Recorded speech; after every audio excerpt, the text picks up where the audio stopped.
نہ تو وہ جمعہ پڑھنے کے ایسے متدین عامل تھے اور نہ ہی شراب سے کوئی ایسا خاص احتراز تھا۔ مولوی سے جنگ تھی جو ہر صورت میں جیتنی تھی، اور احمدیوں کی بلی چڑھانی تو ایسا مشکل کام بھی نہیں تھا، بس ذرا آنکھیں ہی ماتھے پر رکھنی پڑتی نا، اور کیا ہونا تھا۔ اور احمدیوں نے کر کیا لینا تھا؟ اکثریت اور حکومت ساتھ ہو تو ربوے میں بیٹھے مرزا ناصر احمد کیا کر لیتے؟ قائد اعظم مرزا بشیر الدین محمود احمد صاحب سے دعا اور دوا کا کہتے تھے تو مولوی کے کہنے پر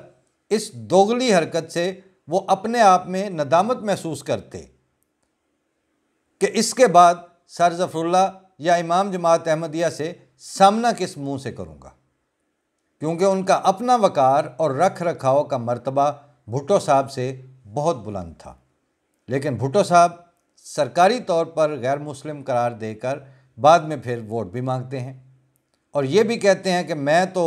اب بھی آپ کو اپنے آپ سے بہتر مسلمان سمجھتا ہوں، اور اس پر حجاب محسوس نہیں کرتے۔ تو قائد اعظم سے بھٹو صاحب تک آتے آتے احمدی غیر مسلم نہیں ہوئے تھے، بلکہ پاکستان کی لیڈرشپ کے وقار کی سطح محمد علی جناح سے گرتے گرتے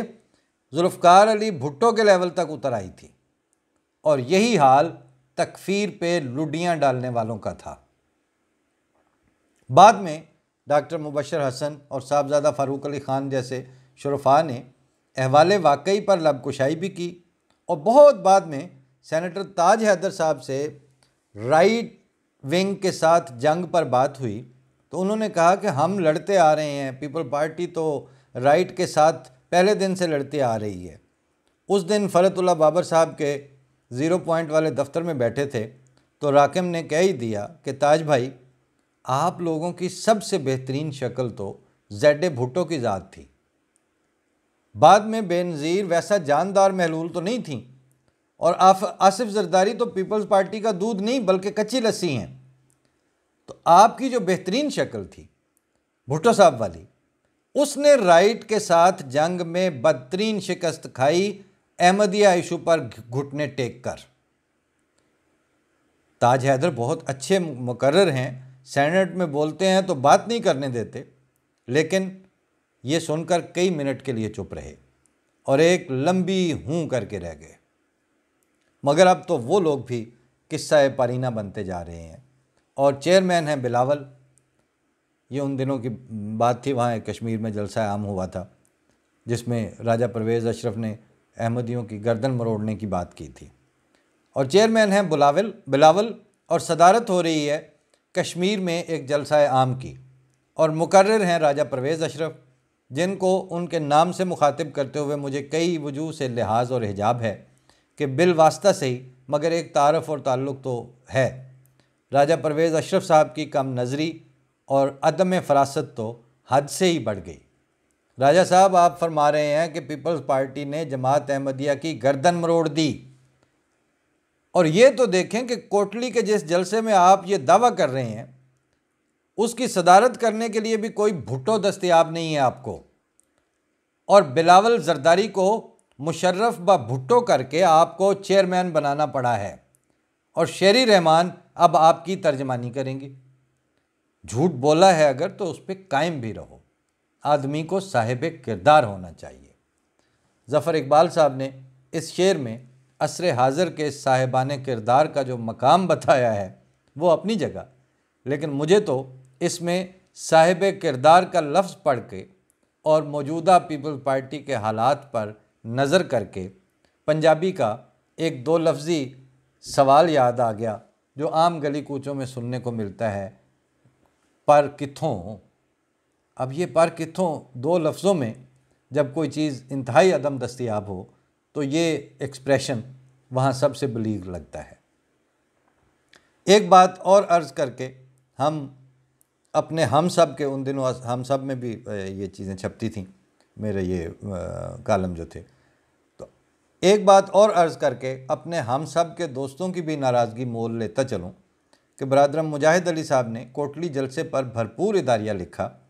لیکن اس بات کو جو میں نے اوپر بیان کی ہے کیا دانستہ نظر انداز کر گئے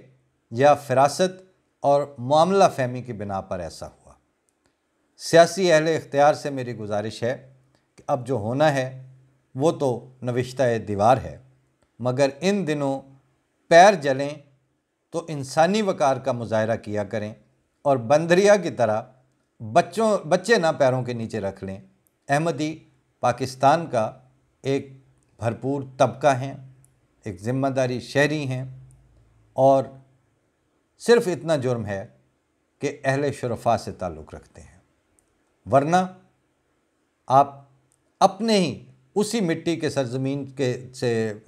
پیدا اور جنم لینے والے اور اس کے قیام اور استحکام میں اتنا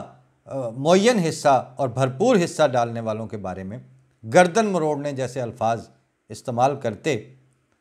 تو اس کے لیے یا تو آپ میں خود آپ کی ذات میں حجاب ہونا چاہیے، یا معاشرے میں اتنی جرت ہونی چاہیے کہ وہ پلٹ کے آپ کو کہہ سکے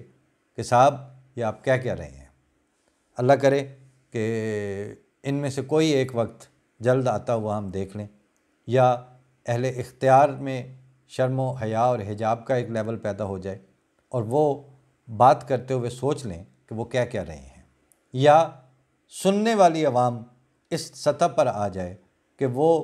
ہر چوسنی جو ان کے منہ میں ٹھونسی جائے وہ اس کو پچ چوسنا نہ شروع کر دیں، بلکہ رک کے پلٹ کے کہیں کہ جناب یہ کیا دے رہے ہیں آپ ہمیں، یہ کیا ہے۔ ان دونوں میں سے کوئی ایک واقعہ بھی ہو جائے تو قوموں کی سمت کار مذلت کی بجائے ترقیات کی طرف ہو جاتی ہے۔ ہم خواہش رکھتے ہیں کہ پاکستان کو اللہ تعالیٰ مثبت اور ترقی کی سمت کی طرف موڑ دے۔ فی امان اللہ، اللہ کے حوالے۔ السلام علیکم ورحمۃ اللہ۔